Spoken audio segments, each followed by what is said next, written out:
episode of the Panasonic G9. This episode is about lenses. So you bought a Panasonic G9 or you're thinking about buying one and you want to know what lenses are the best. Well, in this episode, I'm going to tell you what the absolute best lenses are.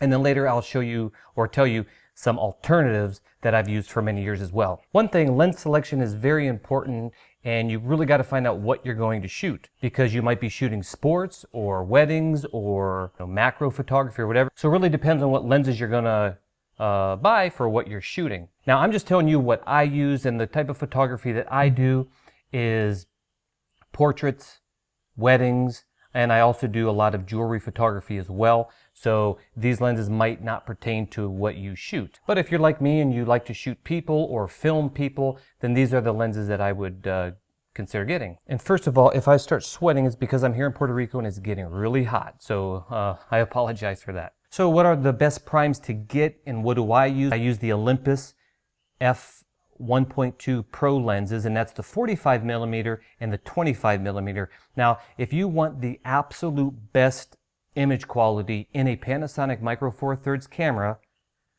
you got to get a Panasonic G9 because it's their best sensor as of March 2018. And those Olympus lenses that I just told you about are the best, sharpest lenses in the lineup. At least the 45 millimeter is. You can argue about the 25 millimeter a little bit, but those two lenses and their f1.2, and just research yourself, they're the sharpest lenses in Micro Four Thirds, and the Panasonic line of cameras, the G9 is the best sensor as of now. So if you want the best, those are the lenses to get. The other thing I have is if I'm shooting 45 millimeter and I can't get far enough back, I can't get the scene in my composition, I'll change to my 25 millimeter Olympus. If I still can't get wide enough, which usually I can, that's a 50 millimeter equivalent, then I'll pop out a Panasonic 14 millimeter f2.5. And now why I got that one, and I should have had it here to show you guys, but it's very small. It's plastic, it's like a pancake lens, and that can fit in my bag, which I'll show you guys later on how I put my bag together. And I don't even feel the weight. It's just simply a miracle to have something that small there. It's super sharp. 2.5 ain't that bad, especially if you're using flash. And I don't actually use it that much, but if 25 millimeter is not enough, then I'll go for it. Now the good thing about the Olympus cameras is they're super sharp, they're weather sealed, they're dust resistant, they're freeze proof, the color is amazing, the contrast is to die for. The bokeh has the most creamiest fall off that I've ever seen in a Micro Four Thirds lens. Now right here is the 25 millimeter, and you can see there's a clutch on here. When you're holding the camera like this clutch, to go into manual mode, you just push it back. Let's see, yeah, sorry. You just push it back and you're in manual. When you have your camera set to focus peaking and like the punch in or the zoom in, when you do this, you get focus peaking automatically, it punches in and you just focus. It's like, that changed the way I shoot, man. I mean, I was at a wedding, I did 2 weddings on this setup, and I was trying to focus on something, and you probably had this before where you can't quite focus, it's focusing on something else. It's actually the first look of the groom when he sees the wife, and she's here and her dad's here, and I just couldn't focus on him for whatever reason. I just immediately pulled this back, and focus peaking's there, and I got the shot. So even though the cameras have that manual button on the back, because your hand's there, I mean, it was just so quick. So it's another amazing thing about the Olympus camera lenses. So that's the lenses that I use right now, is the Olympus 45, the Olympus 25, and the Panasonic 14 f2.5 lens. That's it. That gets me just about everything that I shoot done. So it's a very simple setup and it's amazing results. Now there are other great lenses out there, and I didn't own all the lenses, but some of the ones that I've had in the past that are good if you want something on a budget. The Panasonic 42.5 f1.7, it's an amazing lens. I used that for years. I also use the Olympus 45 millimeter f1.8. That's also an amazing lens. I would go for the Panasonic. It has built-in vibration control, and it seemed to be just a little bit sharper, but the Olympus had a little bit better bokeh. So it's up to you, but both of those lenses are really good. The Panasonic 20 millimeter Pancake 1.7, That is a really sharp lens. You could put that on and shoot almost an entire wedding with it. The after party, what do you call it? I don't even remember what it's called. But you can just like zoom with your feet and just get all kind of great shots with that, and it's super sharp, and it's 1.7, so it's really good in low light. The Panasonic 25mm f1.7 I used for years too. That's a 50mm equivalent, super sharp, very small. All these are small and light, and it's an f1.7, so again, good in low light, and I have no issues with it. Some people say they have issues focusing, but me, I think it works great. And I already mentioned the 14mm f2.5 that I have and that I use. They don't make it no more, so you're going to have to buy that, in a used place, eBay or something like that. So it's a really cool lens to have, though. And if you need a wide lens, the Olympus 12mm f2.0 is an amazing lens as well. Super sharp, 12mm, pretty wide. I had it for a little while and I didn't use it much, so got rid of it, but it's a really great lens. And then there's the Olympus 75mm f1.8. Now, that for the longest time was one of the sharpest lenses in the Micro Four Thirds, but it got beat out by the Panasonic 42.5 f1.2. That one beat it out, but now this Olympus 45mm 1.2 beat all those out. But the Olympus 75mm f1.8 is an amazing lens. The only thing is it's so zoomed in. It's like 190 millimeters, and that's just too zoomed in for me for most things. And I want to use my best lens, and if that's your best lens, you're not going to be able to use it that much unless all you do is portraiture outside. So, but it's a great lens. Now for zooms, I really only had two. Well, I had the Sigma, I can't remember, 35 to, it's that f1.8. I had that lens for a little while, super sharp, but super big and super heavy. So I got rid of it, and I think the best zoom lens on these cameras is the Panasonic 12 to 35 f2.8 and the Panasonic 35 to 100 f2.8.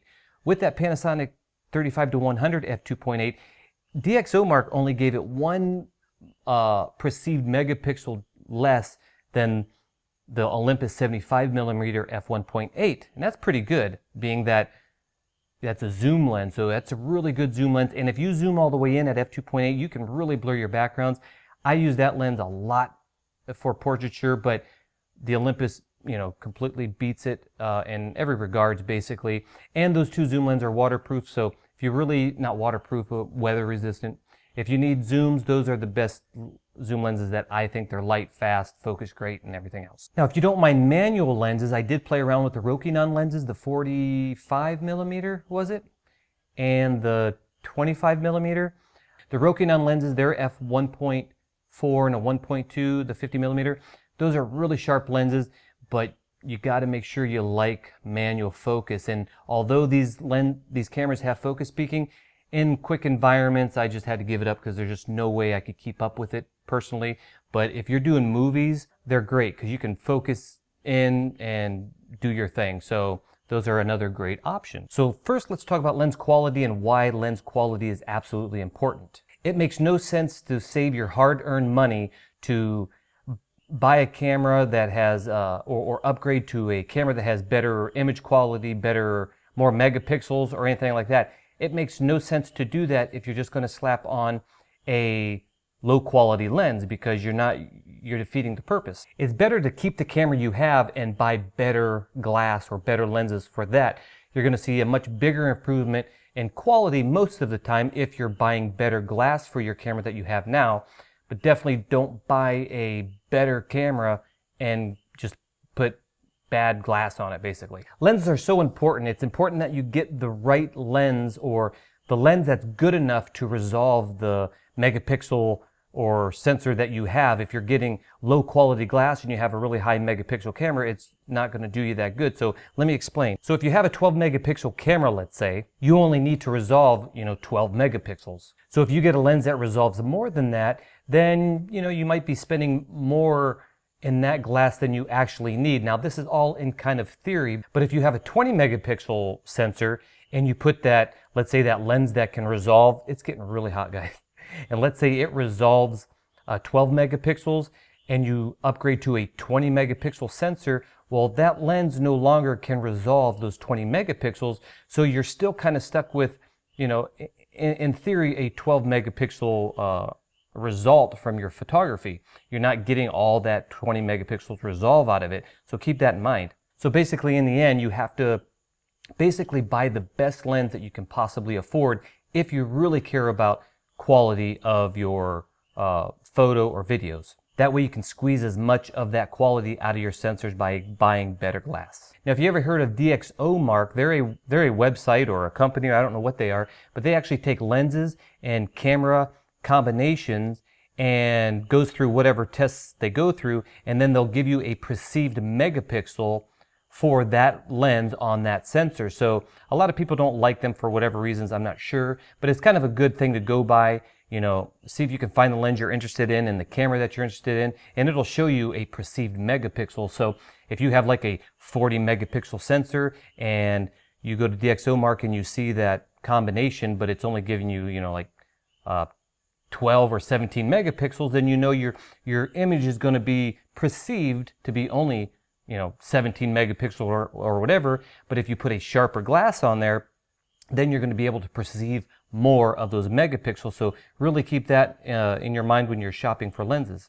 So let's look at the difference from zooms and prime lenses and why I choose prime lenses over zoom lenses. Prime lenses will usually give you the best quality or better quality than an average zoom lens or any zoom lens really. So prime lenses, they are usually sharper than zoom lenses.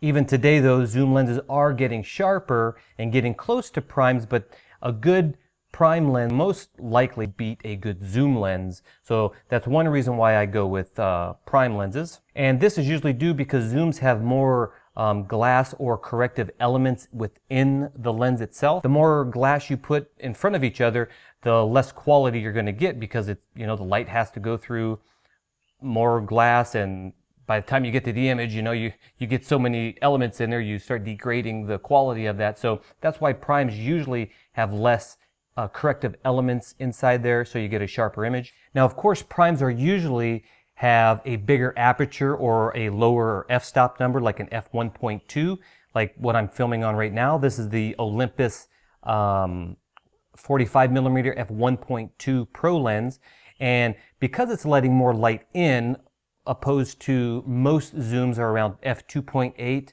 some are f4, some of the new ones by Sigma are like, I think, a 1.8. But the reason, a few of the things that are good about having more light come in, which you usually get with primes, it's going to give you better image quality having more light because you don't have to increase the ISO or the sensitivity of the sensor. You can keep that down, which is always good because the higher your ISO goes, the more grainy, the more color you're going to lose, and basically the image starts getting crappier. So if you have an f1.2 lens and you have a zoom that's an f2.8, well, in a low light situation, you know, the zoom or the prime is going to look better because you can lower that ISO. So that's another plus about prime lenses. Another cool thing about that is it's really important for video because in video you don't quite have the freedom to change your shutter speed as you do in photography. In photography, you can, especially with an image stabilized lens or camera, you can lower the shutter speed, but in video you can't because it's just going to be like really blurry. So for video, it's really important to have a good low light lens like an f1.2. And speaking of shutter speed, when it comes to photography, having a wider aperture or a lower f-stop number like an f1.2 in certain situations, because you're letting all that light in, it might be too bright, which means you can actually speed up the shutter speed, which is going to darken the image, but because you got a lot of light coming in, you're able to shoot at higher shutter speeds, so you can get action, you can freeze action, you won't notice any hand vibrations or motion, so that's one really good plus about that. That's why they call them like fast glass or fast lenses, is because you can increase the shutter speed to capture the image in a lower light scenario. Another thing about primes, they're generally smaller, so you can pack more in your bag, and it's not as heavy as a zoom, so you can go for an 8-hour photo shoot or a wedding, and you don't feel the weight of like a zoom lens, because some of those zoom lenses can get really big and heavy, and you really don't know it until you start shooting long shoots. So that's another thing why I like primes, is because they're light and small. And of course, having an f1.2 lens or a prime lens that can get wider apertures, you have blurrier backgrounds or bokeh. which a lot of people go for. And a prime is really going to give you that, opposed to an f2.8, especially on micro four thirds cameras. f1.2 for me is pretty good sweet spot for blurry backgrounds and still keeping things relatively in focus. An f2.8, it's not that good in low light, and it's not going to give you blurry backgrounds unless you really zoom in. But then if you zoom in, you have to stand further back. So a prime lens with a larger aperture or a lower f number is really, for me, a must-have. So another reason why I like primes. Now this last one's a little controversial because it's kind of a personal thing, but when you have a prime, you have to zoom with your feet. So that means if you have if you have a lens on there, it's fixed focal length. So it's a 45 millimeter means I can't just zoom out and get a wide shot and then zoom in and get a closer shot. I have to actually move back and move forward with my feet. But the good thing about that is that actually allows me to get angles that I otherwise would have missed because I can't zoom, just stand there and zoom in. I have to zoom with my feet and find out, ooh, this angle's better, and I start moving around more and finding better photography. So my photography actually got better using primes because of that reason. Whereas zoom, it's really easy to get lazy to look at something and just zoom in and then zoom out and zoom in, and you don't move, so you don't see those angles that you might have missed if you had a prime. So, it's up to you, but I'm not the only person that says that too. There's a lot of photographers that actually say that about prime lenses. Now, the other thing, if you are relying on like one zoom lens, like a 70 to whatever, or whatever zoom lens you're using, if you drop that lens or the camera and it breaks, you're out of luck. Whereas if you have, if that's what if you have that one zoom lens that covers the focal length you're going to use and it breaks during a wedding, let's say, what do? You're out of luck. Always good to have a backup of something, maybe a 50 millimeter prime or something. But if you have multiple prime lenses that cover those focal lengths, if you drop one, you can probably get by just as easy. If I drop the 45 millimeter, I can slap on my Olympus 25 millimeter f1.2 lens and be pretty good. So that's a little side note that's kind of cool if you have primes, multiple primes. Now, one of the downsides to prime lenses is you have to switch those out, and that can be a drag. Now, I have a pretty good system that maybe I'll show you guys in another video. Maybe I'll do like how I shoot weddings, on how I can switch lenses really quick, and it's not that big of a deal, but that would be a downside where if you have a zoom, even though I just said just zooming in can be lazy, it can get you a shot, whereas with a prime it wouldn't. But I'll do another video and show you how I do, and it's not that bad. And as I said before, changing out primes, you do have a higher chance of dropping a lens because you're switching out. I've never dropped one yet, but that could, if you're clumsy, that might be, maybe a zoom is good for you, but dropping your lenses is more likely if you change lenses. And of course, a lot of people fear that when you're changing out primes, that you're going to get the sensor dirty or dusty. Now, if you're on a beach and the wind's blowing and there's sand, you got to be really careful when you change lenses. For me, depending on the shoot, I'll put if you're outside, there's quite a bit of room, so my 45 millimeter will do good. But if I want to get like the shot of the whole place with the couple or with the model in it, 50 millimeter. So that's a downside for primes, is you're switching them out in those environments.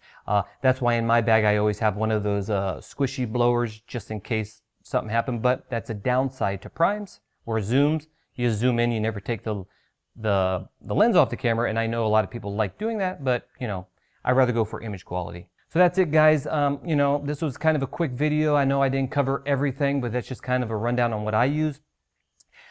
Show me some love, give me some thumbs up, subscribe to my YouTube, and if you want to stay up to date with me, I post on Instagram way more than YouTube, and I just opened Flickr too.